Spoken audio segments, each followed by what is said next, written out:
Hello and welcome to the Collective Brains Fireside Chat. We're excited to have you join us along with our fantastic panelists, Josh Dreen, Micheline Germanos, and Joel Perez, for a meaningful discussion on the topic of how AI technologies could change leadership models now and in the future at the organizational level.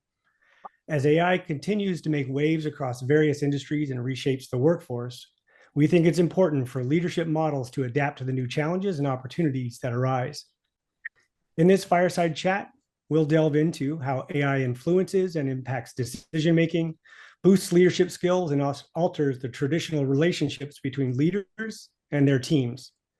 We're eager to hear how our panelists' insight and how our leaders are currently using AI to drive innovation, foster collaboration, and stay adaptable in their organizations today and beyond.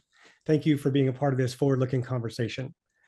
At Collective Brains, our goal is to empower leaders to keep learning, adapting, and evolving in this fast-paced technology landscape, especially as AI reshapes the world of leadership. By offering access to the latest insights and tailored guidance, we help leaders navigate the complexities of modern leadership, enabling them to succeed in the ever-changing environments. Our executive mentors are recognized thought leaders in this arena and sharing their extensive experience in innovative approaches to integrating AI into leadership. Through their mentorship, leaders can develop the skills and strategies necessary to drive innovation, encourage collaboration, and stay relevant in a future increasingly shaped by AI. I'm Marty Nealand, your moderator for today's discussion on how AI technologies may change leadership models now and in the future at the organizational level. I have a background in technology spanning over 24 years, and I've witnessed trends come and go. But AI has truly embedded itself into the fabric of every part of our lives and continues to reshape how business is conducted. Currently, I'm advising 2 tech startups, and our discussions often center around how to incorporate AI into the workplace to enhance productivity across various fields, including marketing, business development, software engineering, research and development, HR, and now coaching and mentoring. For example, Collective Brains has a coaching and mentoring platform called Hey Vicky. HeyVicky.com is an AI technology that's making an impact on leadership through insightful people analytics and AI-driven learning and development. I think you'll find the Genius Writer portion feature as helpful as well as I do. I've used it to refine and enhance this introduction. You can discover how amazing this tool is at heyvicky.com. I think it is important to note that Hey Vicky was meticulously crafted by integrating a proven, authentic, time-honored methodology we call the human model into its AI framework. This model, developed by a coaching veteran with over 20 years of experience, leverages the finest principles of behavioral science. I'd like to now turn our attention to our discussion with our esteemed panelists and take this opportunity for each panelist to provide their own introduction, sharing their name, background, and what pivotal moment led them into the coaching and mentoring space. After the introduction, we'll dive right in. So let's go alphabetical order by last name, starting with Josh Dreen, followed by Micheline Germanos, and finally Joel Perez. Josh, would you please make your intro? Yeah, Marty, thanks so much for that. And thanks for having me. My name is Josh Dreen. I am a co-founder of the Work3 Institute. We work to marry Web3 and emerging technologies with workforce strategies. We're very much in the trenches with HR leaders, people operations, C-suite executives who are interested in how these technologies, especially AI, are changing the future of work. I am co-author of the forthcoming book, Employment is Dead: How Disruptive Technologies Are Revolutionizing the Way We Work. It is being published with Harvard Business Review Press in January of 2025. We're really excited about that. My co-author, Deborah Perry-Pashoni, and I have been working on it diligently, and we're excited to share some of our insights with you today. I'm also a Web3 and emerging tech advisor at the Harvard Innovation Labs. Excellent. And I guess, sorry, to how it ties into leading me to coaching, I've noticed that there's a lot of coaching that needs to happen to help leaders embrace these technologies, understand what they are. And so this is kind of where human meets technology, and it's so fascinating to me. For sure. Thank you, Josh. Micheline.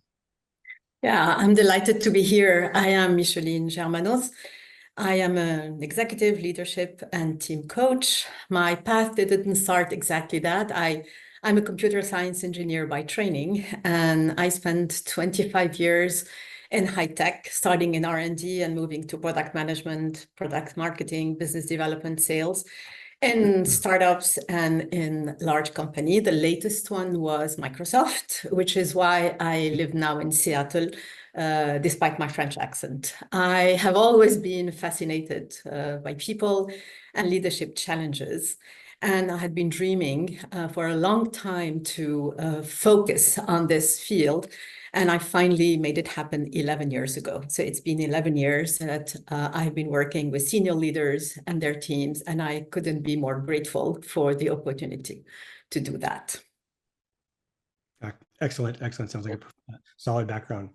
Joel, please go ahead. Yeah, thank you for having me here today. My name is Joel Bettis. I'm the owner and executive coach at Apoyo Coaching and Consulting. Apoyo stands for Support For. And this is our 6th year in operation. And my background is higher education. I worked in higher education for over 20 plus years, serving in various functions. Ultimately, my last role was a C-suite executive, and then launching my own business. And primarily because of my own experience and having worked with a coach, and really saw that hugely beneficial to me in my development as a leader. And then decided when I left higher education to go ahead and do this professionally full time. I also have a book that is available now. It's titled Dear White Leader: How to Achieve Organizational Excellence Through Cultural Humility. And I primarily work with executives who are white executives who are trying to get better at leading DEIB work, but don't know where to start or are feeling stuck. And so excited about this conversation because I feel it's really salient to the work that I'm doing with leaders, particularly those who are super busy but want to lead well, particularly in these areas, but are feeling stuck and need some guidance and some help along the way. And I also work with leaders of color who are trying to figure out how to navigate predominantly white spaces, executives in those roles, predominantly white organizations. Awesome. Sounds like we have a solid panel with us today. So let's jump right in to some Q&A. Josh, starting with you. How do you see AI fundamentally changing the landscape of leadership in organizations today? Yeah, I mean, that's why we're here, is that exact question, right? And I'm glad that we're leading off with this. I think it's interesting as well because it's hard sometimes to differentiate between true innovative technologies and what is being entitled AI washing, which is essentially businesses are all rebranding as AI. They're talking about their products and services as more sophisticated than it actually is. They're saying that it is implemented with AI, and that might not necessarily be the case. And we're seeing companies kind of get their wrist slapped a little bit about that. For instance, Coca-Cola just came out with an AI product that they said there was a new product that they said was used with AI in order to put it on the shelves, and they didn't really specify what that is. Or Apple, for instance, just had their big product launch. It was the Glow event, right? And none of their phones are being shipped with any of their AI tools. So I think it's important for us as consumers to understand that there's a lot of hype right now.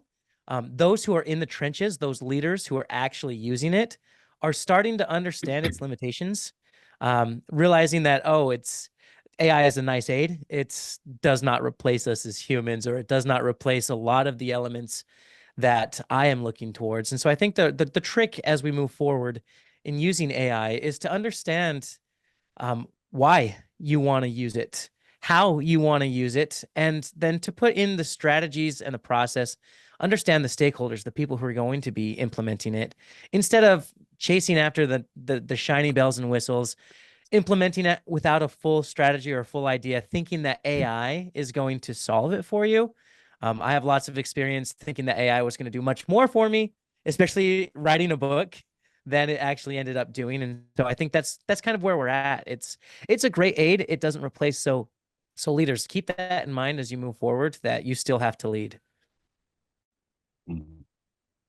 Joel or Micheline, anything to add to that?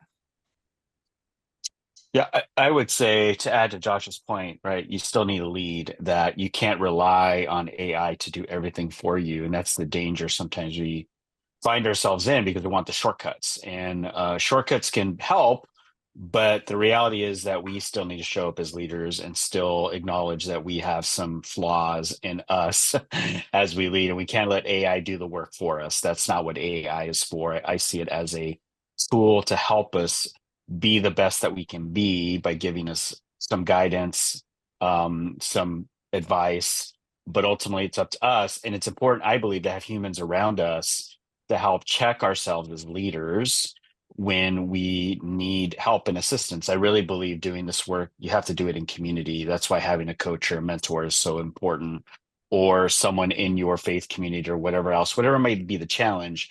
You need to have others around you to help check you, so you're not relying on a AI tool solely, because then you could get into develop tunnel vision, and it's not really going to solve your problem. I want to take a little bit of a different angle here. There are, the tools in terms of transactional, right? Helping, like using Copilot to help you summarize, to help you review things. But what AI is doing is accelerating a trend that has been going on for many years. One is about the pace of change. The pace of change has become greater than our ability to process change. And this is not new, but AI is accelerating that. That is a fundamental trend. The other one is the availability of information. There is way more information available to us than you are able to process. And those two trends are disrupting the model of leader as an expert. The leader who wants to know it all, who believes that the expertise and know-it-all is the way to arrive and to lead, has become completely obsolete, in my humble opinion.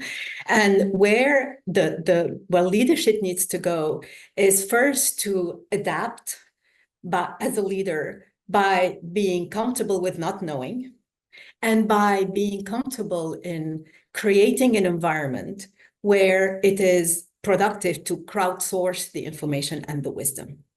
And that, I believe, is the path forward. And that's how I work with the leaders that I have the fortune to coach and work with, and with leadership teams, is really getting them comfortable with shedding old model of leadership and embracing, creating these, crowdsourcing wisdom, dealing with adaptive challenges, and not trying to solve them with, the expertise, because information is becoming so widespread and even more at the fingertips with everybody with AI. So that's the point of view that I have from a leadership coaching standpoint. I love it. All three are very salient points. And let's continue to dig in. So Micheline, this is for you. How can AI be used to personalize mentoring programs for individuals within an organization, coming off of what you just said? So it's a bit counterintuitive. So I am all for, and I'm a user of Copilot, for instance, and ChatGPT, and I can see how, it can help freeing time from more transactional work in order to allow us to really focus on what matters as leaders. That's my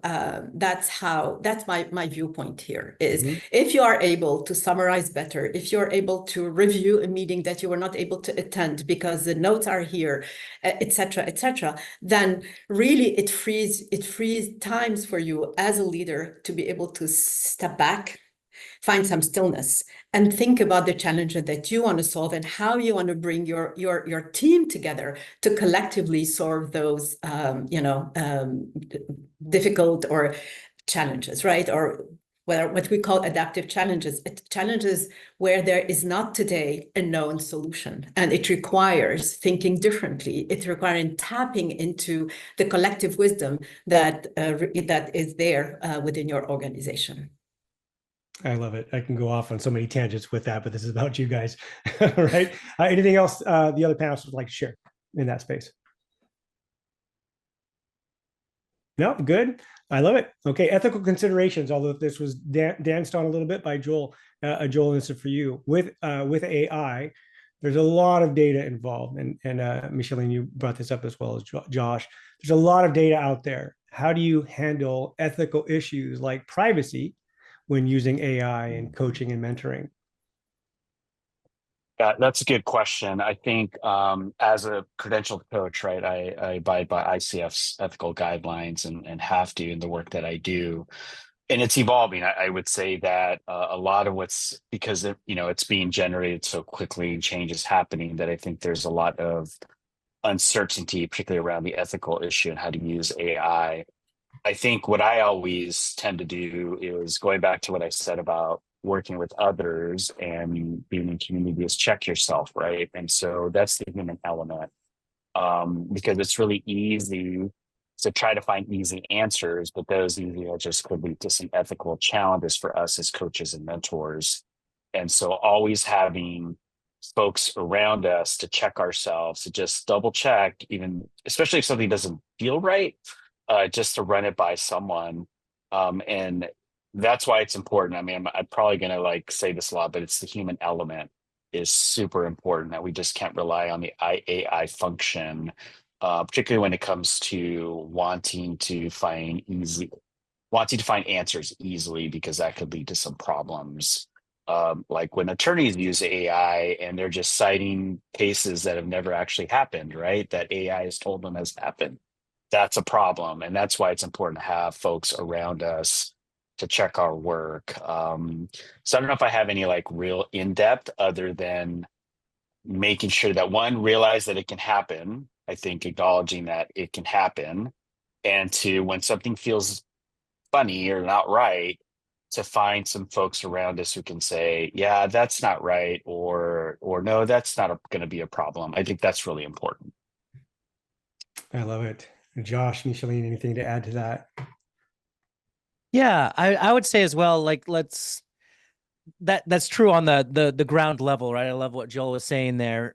When you elevate it up to the 30,000 foot level, you start to look at the ethical responsibility that leaders have around AI so much more deeply, because when you look at some of these early stage algorithms that are starting to drive the conversation and almost driving wedges in between our conversations online, it really starts to silo information. It starts to silo individuals into their certain preferences and feed them data that they want to hear, that they like to hear, instead of seeing, maybe a diversity of opinion and thought.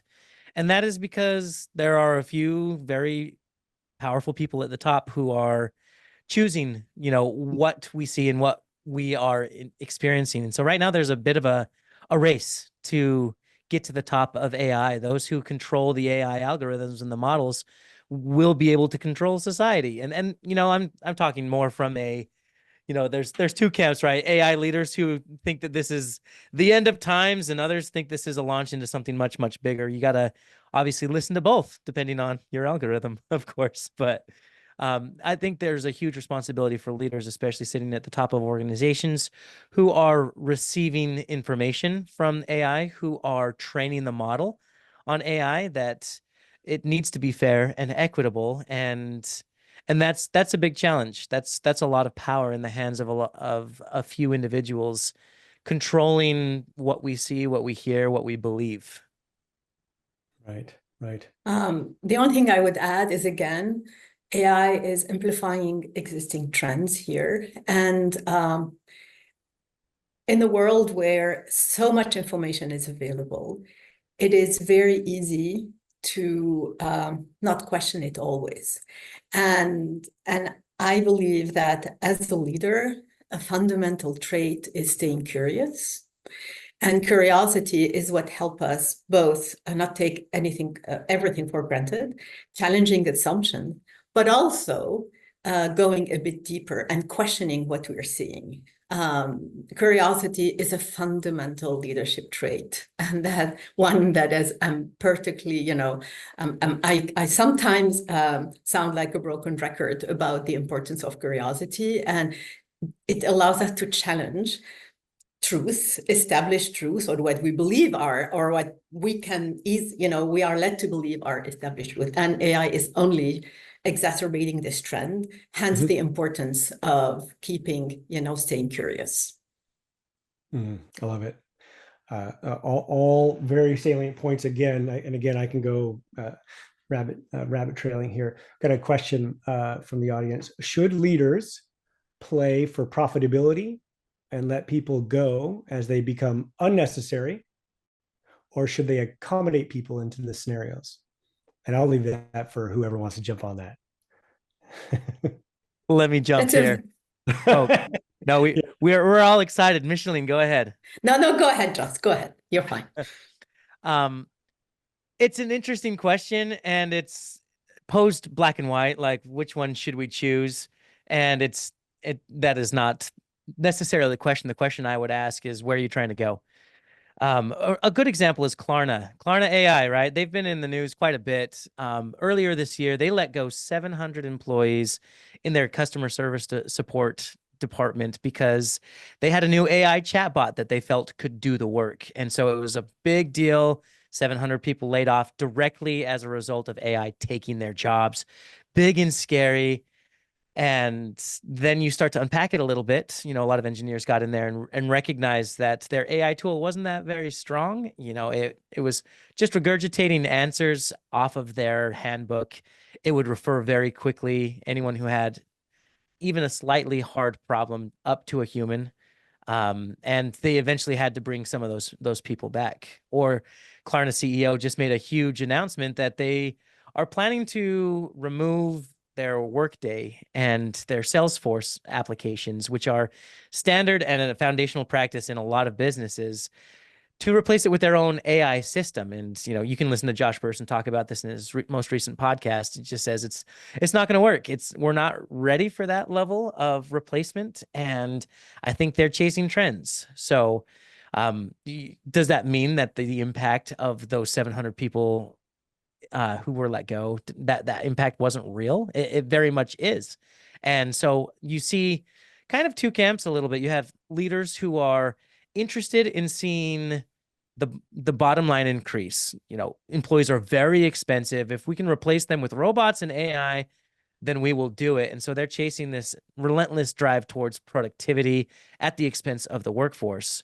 And then there's another camp of individuals, leaders, who say that AI and these technologies can actually augment our potential. They can enhance us. And so they are investing in training programs and leadership programs to teach their people how to use AI, how to 10x, how to 100x their output. And now you have this kind of open mindset where you've got 100 people who are doing the work of 1,000 rather than remaining a small business. And so again, it comes down to balance. Yes, we need to be chasing productivity, but does that mean that we replace our people or we augment their potential? That comes down to the industry, the company itself, and the preferences of the leader. But I don't think that removing people from the equation is going to be the smartest idea, especially when we are building these businesses for people directly.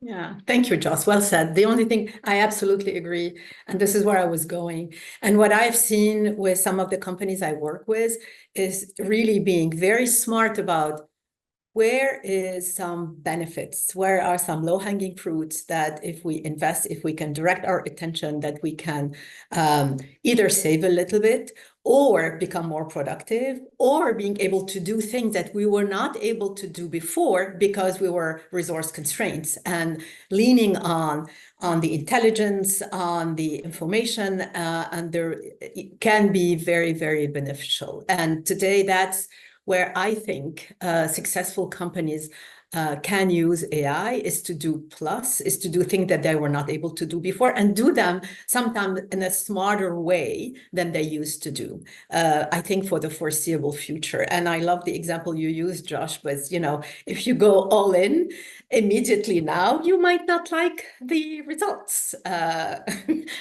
immediately. So yeah, thank you for the question. Joel. No, I don't have anything to add. I think those are two solid answers. And yeah, no, thank you. It really touches on the human side of things, both in very positive ways, right? Cutting things wholesale, that could be really expensive depending on what bottom line profits are chasing on a quarterly basis, all depending on what that looks like. And I don't want to go too crazy on that path, you guys. A quote here. Return on investment. According to the International Coaching Federation, 86% of organizations that invested in coaching saw a return on their investment. One study found that executive coaching had a 788% ROI, and others found that the average ROI was almost 6 times the cost of coaching. So that's data-driven insights based on the ROI of coaching. And that tails into, if you will, dives into another question from the audience. Is it unethical for companies to start letting employees go without preparing them for a new position?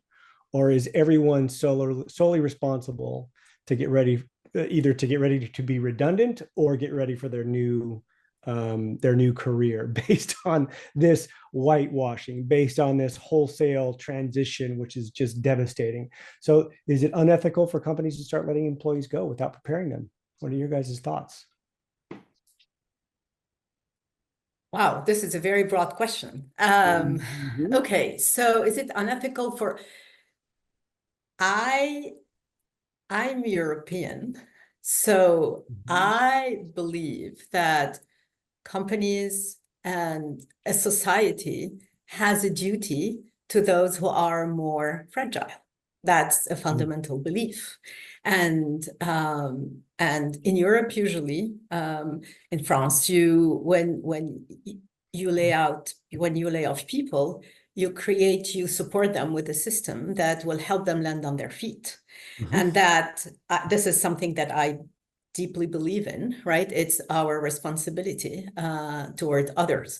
And so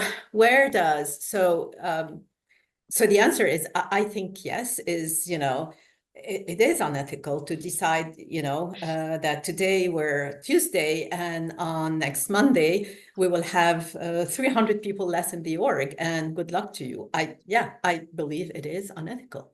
And so what is ethical is to prepare, is to create training, and there are training that doesn't need to be expensive. There are bootcamp, there are a number of things that can be done to elevate the capability of the workforce. And that it's not only beneficial for the individuals, but for the company and for society as a whole.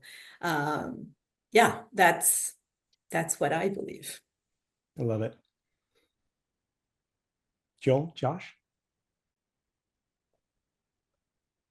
I can't believe the simple answer for me, yes, it is unethical. I think we have a responsibility to the people that we employ.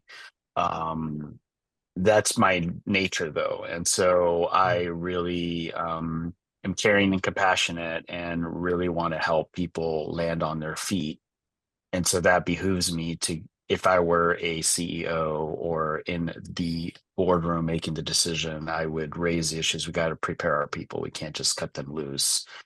And so, but that comes with time, right? And this is the time to start upskilling your employees, to start knowing how to work with AI or the trends that are coming, to make our organization better, but also to prepare them for when they want to move on, or when we need them to move on.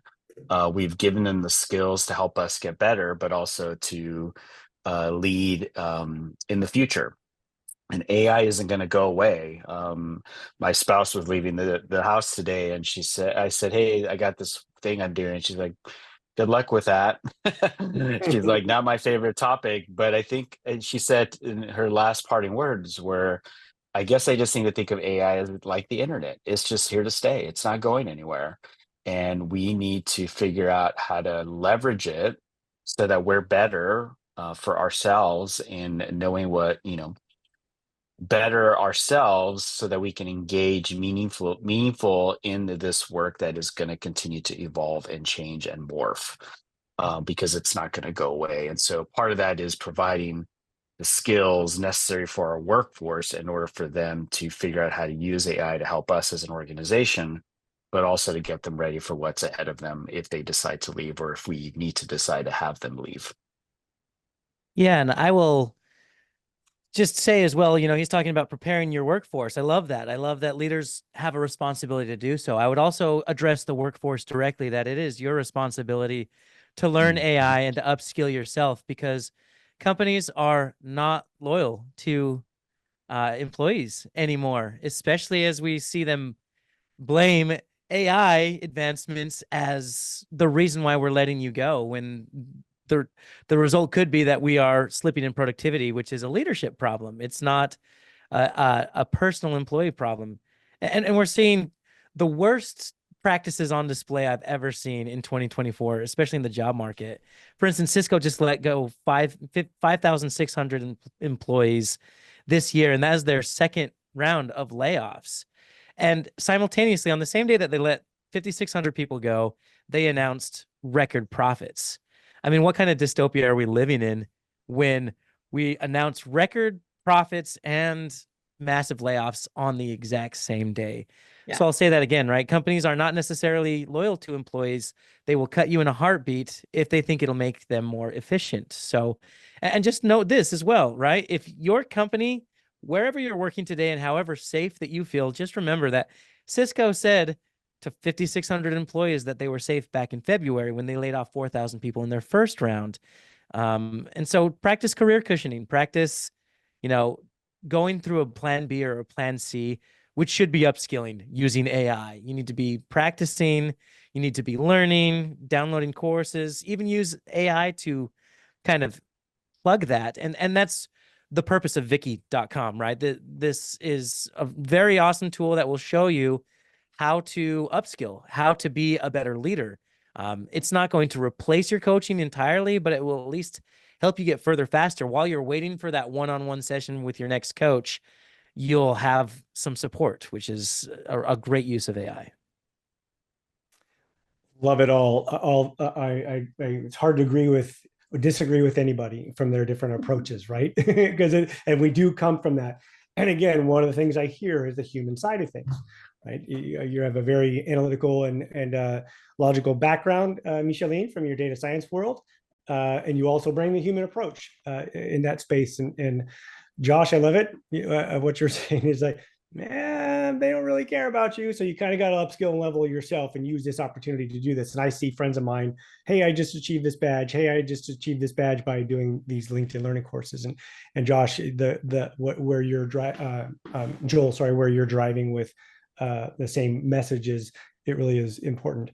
Another question from the audience: are there any AI tools and incremental changes leaders can implement to show cost reductions and increase their team's efficiency or morale?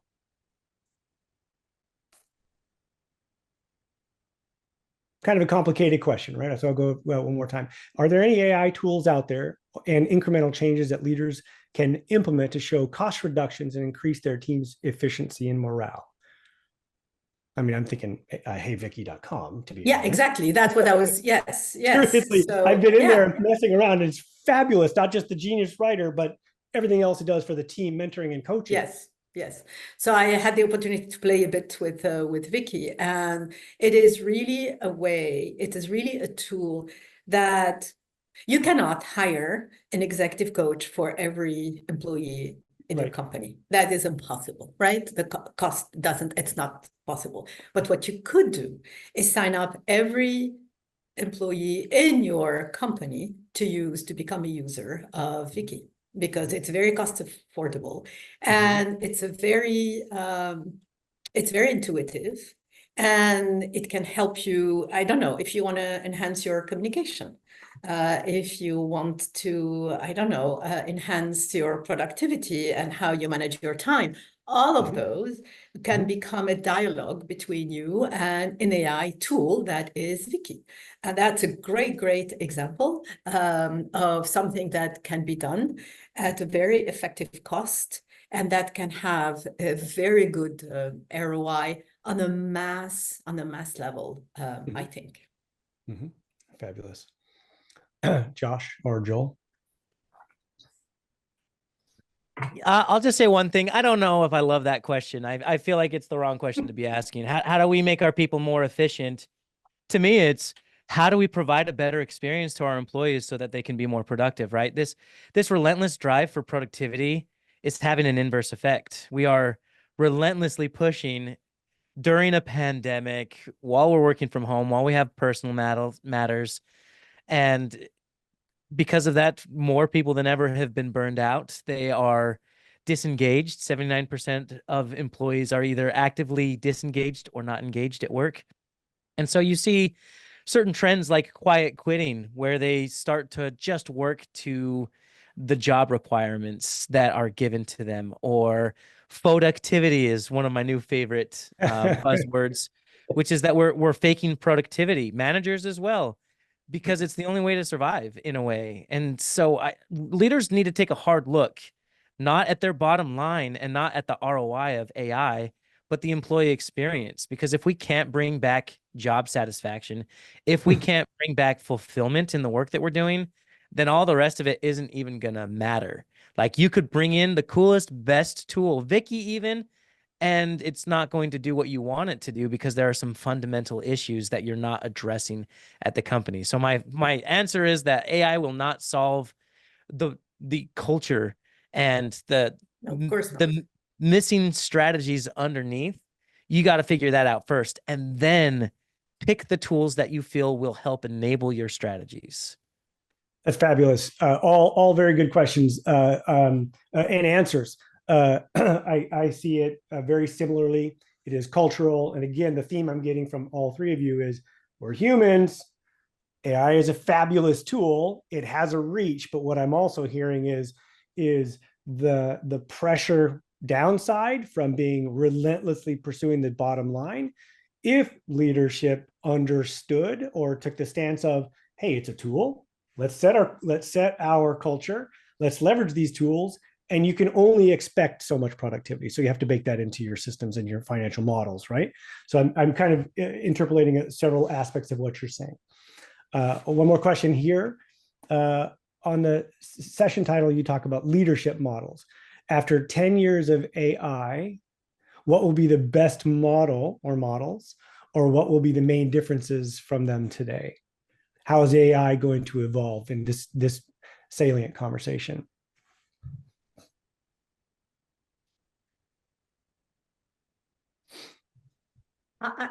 The way I would want to answer this is to segue on what you just said, Marty, which we're talking about. We cannot outsource leadership to AI, right? So nothing is going to replace our ability to think as leaders and to understand how to get them the best, how to help our employees be the best that they can be. Mm-hmm. And this comes from knowing them, from creating an environment where they can be their whole self, where they can feel safe, voicing an opinion, contributing, where they have the opportunity to contribute using their capabilities, and where they are very clear about what is expected of them. One of the killer of productivity is lack of clarity. And as leaders, being able to very clearly outline what is expected, what is the goal, what is the purpose, why are we here, what would the world miss if this team did not exist, if we were not, what is our shared purpose? Mm-hmm. AI will never replace this clarity coming from a human leader. What AI can do is maybe help the leader find the best way to communicate this purpose, right? By maybe sharpening their communications, right? Their written communication, making sure that they're very intentional about how they're communicating these purposes, how they're creating this environment. Maybe AI can help educate the leader how to be a bit more inclusive, right? These are, I continue to think of AI augmenting, not replacing, and it has to be driven or initiated by a human impulse, by a human leader. Yeah, I would add to that. I agree. I love that, Micheline, and I feel like when you look at the maturity models, right? Leadership maturity models. A lot of times, we start down here on step 1, and then we work our way up to being expert leader or whatever you want to call it. And I feel like what AI is going to do is it's going to like remove the bottom third of these maturity models to get us so much further. Like we don't have to start here, we can move forward. So when you look at a leader's true role, it is decision making based on a set of data, right? Decision making is a very difficult task. It is nuanced. And you do see articles coming out right now saying, why don't we replace CEOs with AI? It's because of the nuances of decision making. It is nice to use AI to bring large data sets together and to put those insights in front of you. But do we trust AI at this point to make a decision on how many layoffs and how often we should lay off at this point? Like outsourcing that to a non-human is a difficult thing because it might make that decision completely without emotion. And I don't know if that is the future of work that we want. So the best leaders are going to find the symbiosis between AI and the data that it provides and bringing their own experience. And I think a perfect example of this is when you look at like AI generated images or AI generated content, people are starting to recognize it. You read a blog post and you're like, that kind of sounded robotic. Or you see an image created on YouTube and it's like the text is all funky and weird, or their eyes look strange. And so I personally, I believe this. I feel like AI is a great aid, but I think this initial push, we're learning a lot. However, in the long run, we are going to reject a lot of these elements or a lot of these ideas of how to use AI because it is not human. And that's the thing that connects us, is that we all come together in a way that makes us more human and cuts out all the stuff that we could automate and scale easy with AI. So it's a great tool. It does not replace. Love it. Yeah, and Yeah, go ahead, Joel. no, I was going to agree. I think, you know, what the thing I've been working with my clients with mostly right now is how to lead with clarity.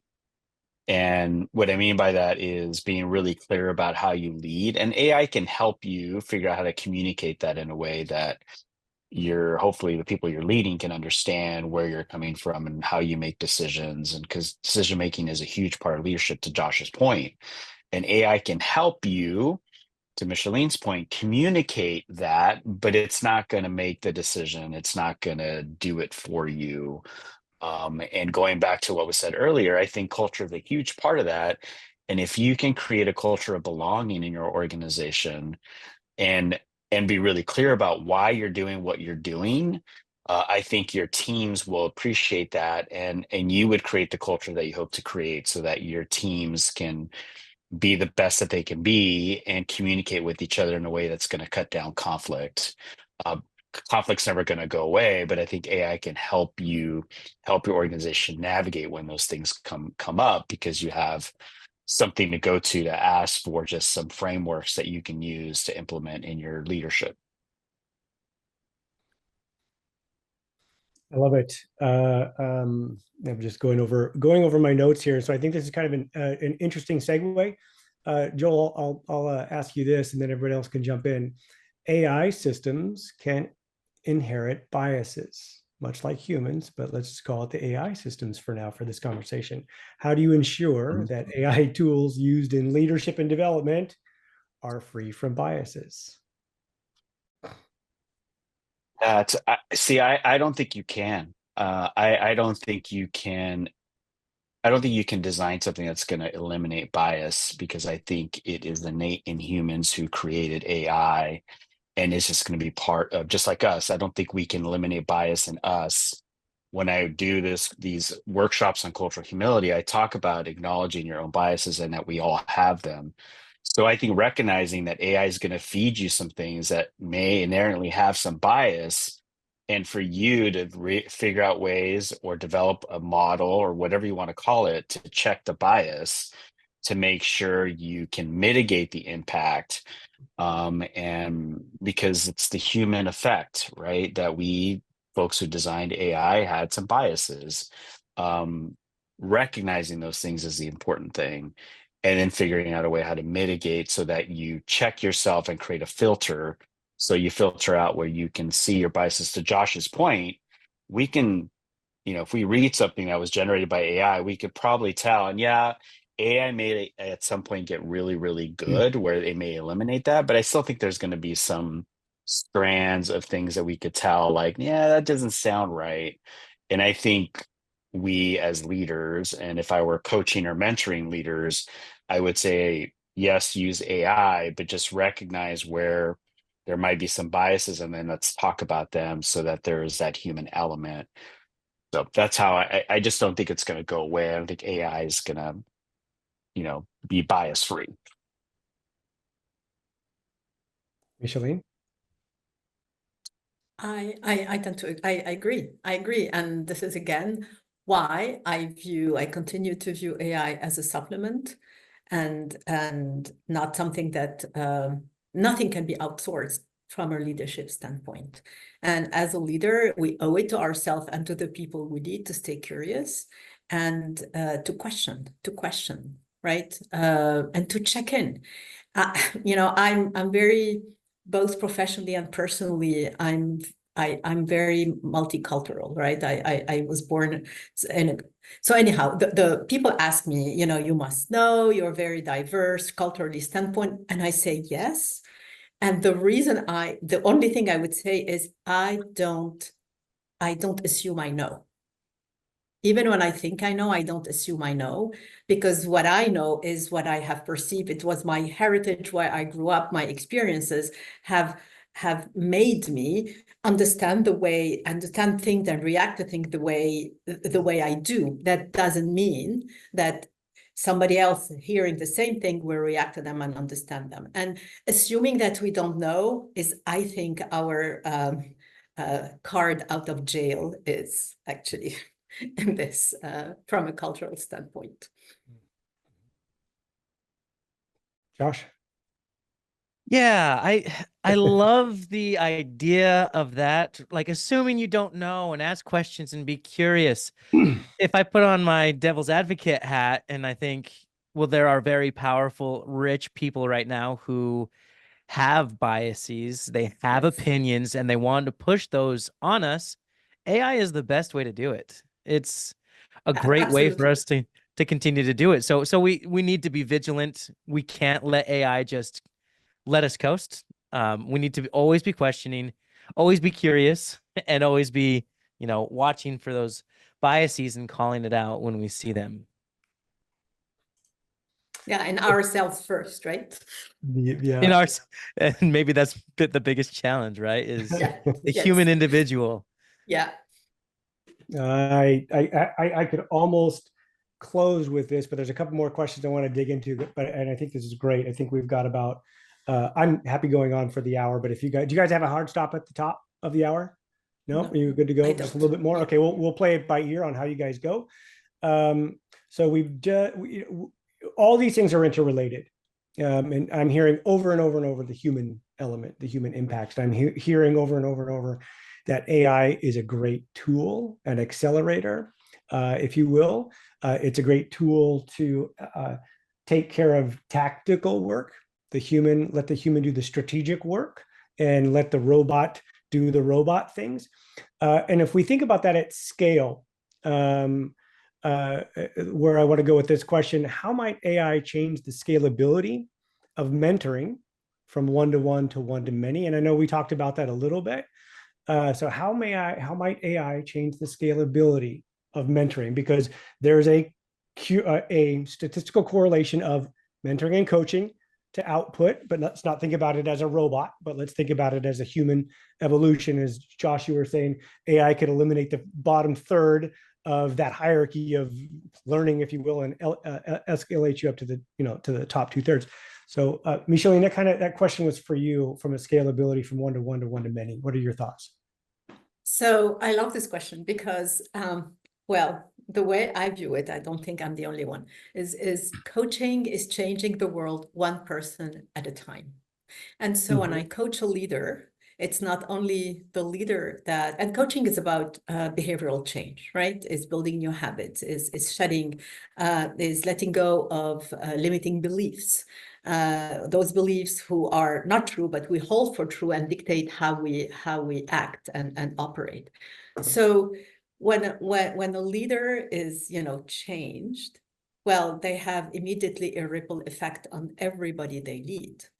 When a team, I work with leadership teams with, intact leaders, leadership teams as well. And again, you can see the ripple effect because each of those leaders leads a team and you can see the ripple effect. So coaching is by nature scalable because you touch through coaching way more than the leader that you have coached, right? They don't operate in a vacuum at home and at work. When there is something that they were able to think about differently or to view differently, it's going to impact how they show up at home and at work. So that's, my first answer to that.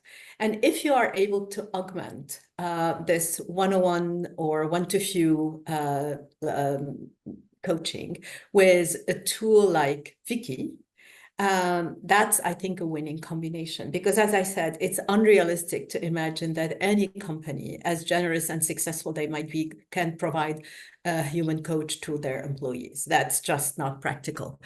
But if you have a tool like Vicky, who has been able to incorporate many learning and models around specific topics, that you can roll out with the support of the HR organization, with the support of the leader of the org, I think that together with, the one-on-one or one-to-few coaching, that is a way to scale learning and enhancement in your workforce. I love it. I love it. Anything else, Josh, Joel, on that? No. All right. Fabulous, Micheline. Well done. Joel, how do you address skepticism or resistance from leaders regarding the use of AI in their learning and development? Oh, wow, that's a good question. Well, I will use my own example. I have 4 children. My oldest is 20. I have an 18-year-old, 16-year-old, and a 13-year-old. They all live at home, but that's a whole other conversation to have. And the reason I reference him is because I was skeptical about AI when it first came out, and it was my now 20-year-old who was like, "Dad, this is the most amazing thing that I've ever used." And I'm like, "Really? Like, how do you use it?"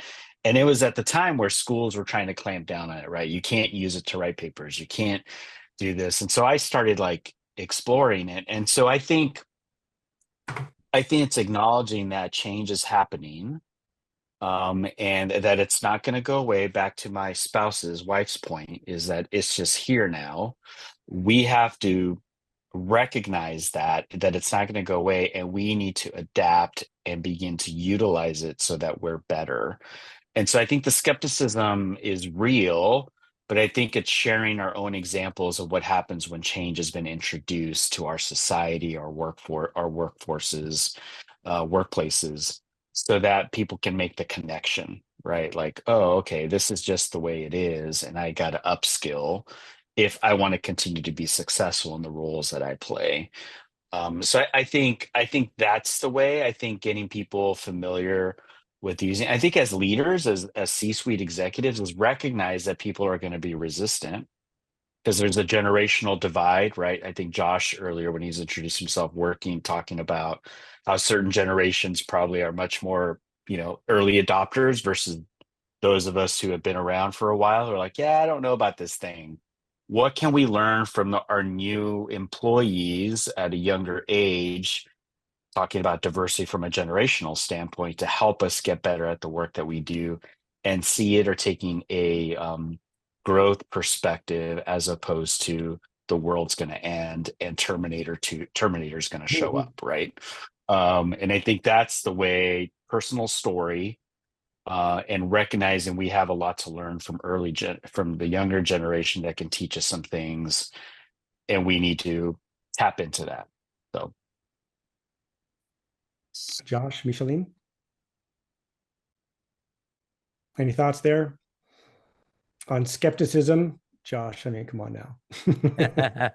Yeah, I mean, I'll just add on top of that AI-powered personalized learning platforms are going to help a whole new generation quickly acquire skills.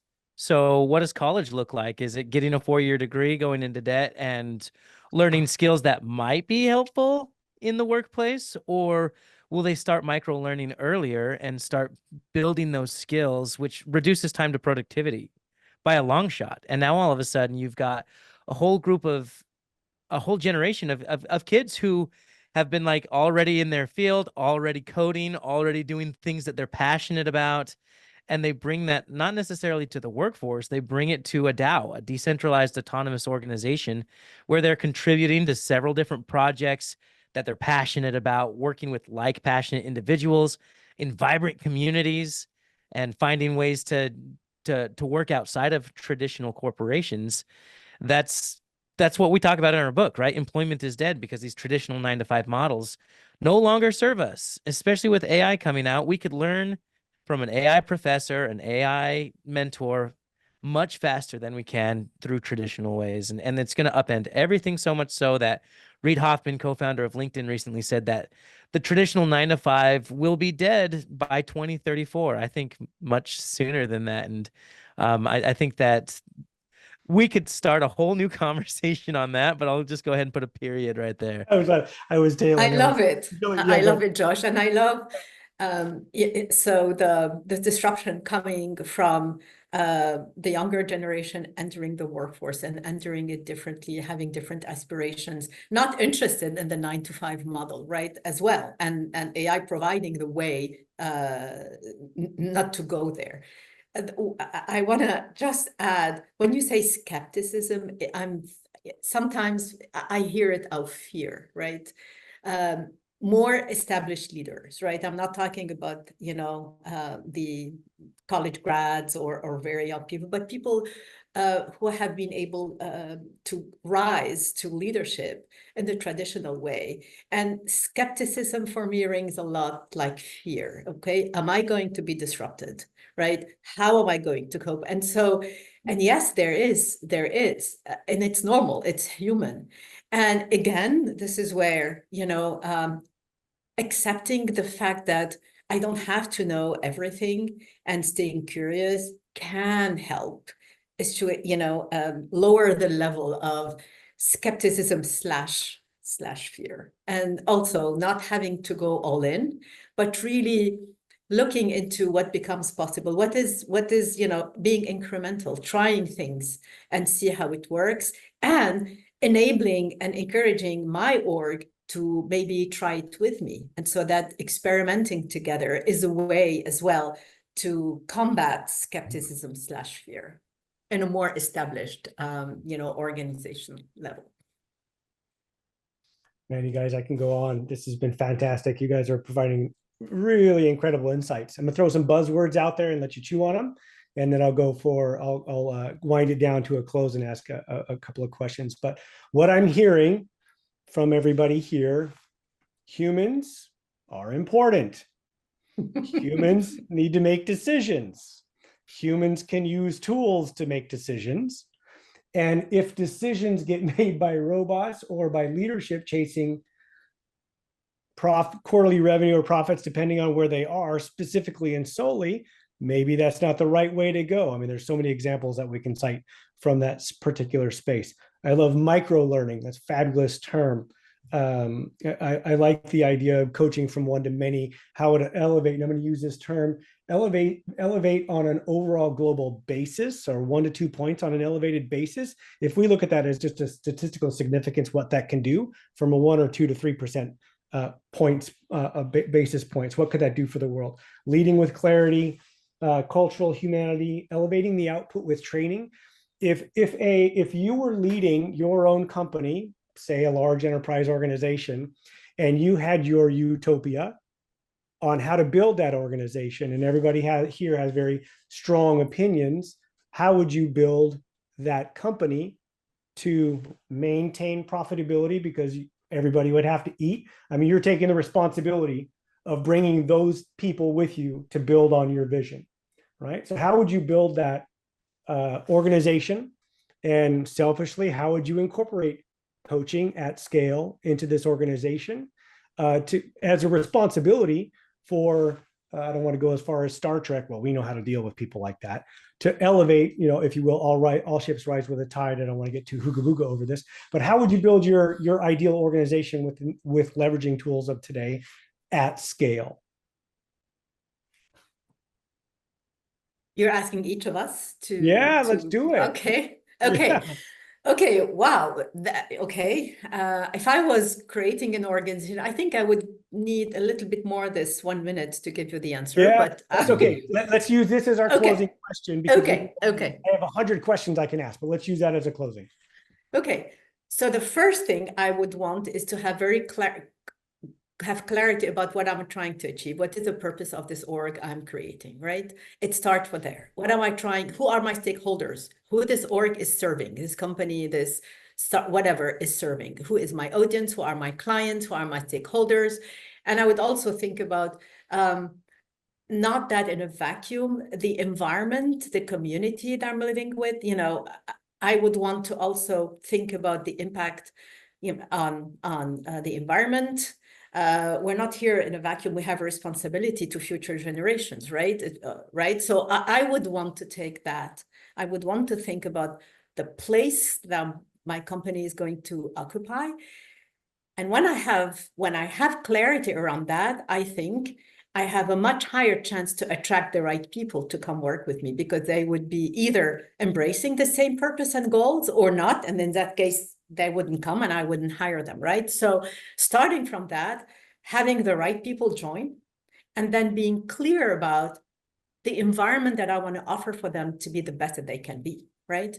Encouraging them to voice their opinion, and having a decentralized leadership environment. And this is where, and creating tools, right? And having tools at their disposal where they know what they need to do, and helping them understand how they can get to it. And being one of the things, sometimes leader asks me, what is one thing that, you work with many senior leaders, what is one thing that you could say that would help me now, out of the blue? And I thought hard about this. And I think being intentional at the senior level, being very intentional about what do you say, how you say it, when you say it, to whom you say it, and where you spend your time and what you focus on is absolutely key.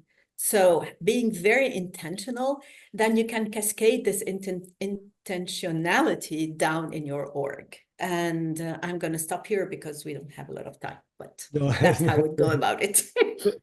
I love it. I love it. Okay. Josh or Joel, who would like to jump in?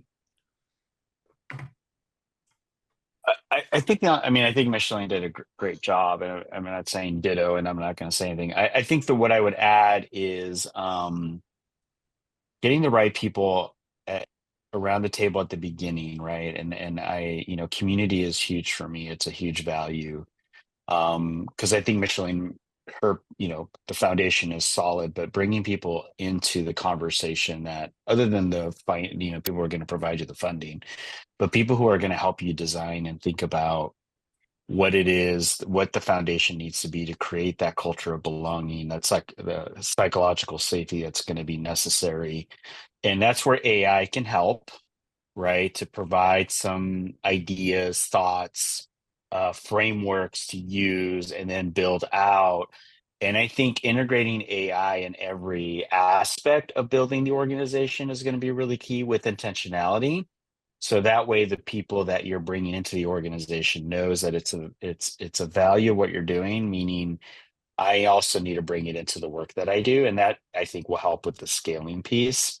I think that's really important, but having the right people in the room to help you really think through and how you're going to integrate, create the culture of belonging, create the psychological safety that's going to help your organization thrive is going to be really, really important. Josh, any final words? Yeah, I mean, and I without getting into the weeds, because I know that we are over time, I would take a very radical approach to setting up this organization. It would be very much a Web3 model where we establish a DAO, we distribute tokens and cryptocurrencies, we We democratize the decision-making process. We leverage AI to help manage our workflows. And this is all stuff that we write in our book, which you can pre-order and get in January if you want. It's fairly next level in terms of what work is going to look like. But I will say this. If we are not unlocking individual passions, if we are not giving people a chance to grow in ways that make sense, if we are not leveraging AI to be better mentors and to be better mentees, then I don't know what we're doing. Like we're all in this to improve, obviously, and some people improvement looks like making more money. Other people it looks like being a better dad or a mother or whatnot. And so when you look at the elements in your life that you want to improve, my suggestion would be ask, how can AI take it to the next level faster than previously thought, and start using it. That's the advice I always give, is just start using it, because you will find its limitations very quickly. You will find its potential very quickly, and you will start to understand that maybe you can build your own model, your own leadership model using AI that is going to revolutionize the way that we learn, the way that we grow, the way that we interact. So the possibilities are endless. Let's look at it in a positive lens and move forward. Yep. We love to end on the word possibilities, right? Yes. It's such a powerful word, and believing in possibilities. It is. It is. I love it. So as we run to a close, one of the points to close on, kind of summarizing a little bit as building those businesses, is to think about what skills and competencies will be most sought after in leaders as who adeptly incorporate these into their technologies and management strategies. As we think about this from a global perspective, how do we leverage AI to be able to do that in an ethical manner? How do we leverage AI to do that in a manner that is micro learning for each people in their organizations? And with that, I'd like to say thank you to the three of you for joining this exciting conversation around how AI technologies can change leadership models now and in the future at the organizational level. If you'd like to learn more about Collective Brains, please go to collectivebrains.com. If you'd like to learn more about Hey Vicky for the coaching and mentoring platform, go to heyvicky.com and sign up for a 2-week trial. It really is revealing and enlightening. Once again, Josh Dreen, Michelle Germanos, and Joel Perez, thank you so much for your time. Stay tuned for the next announcement for this Fireside Chat, and stay insanely curious and think about the positive side.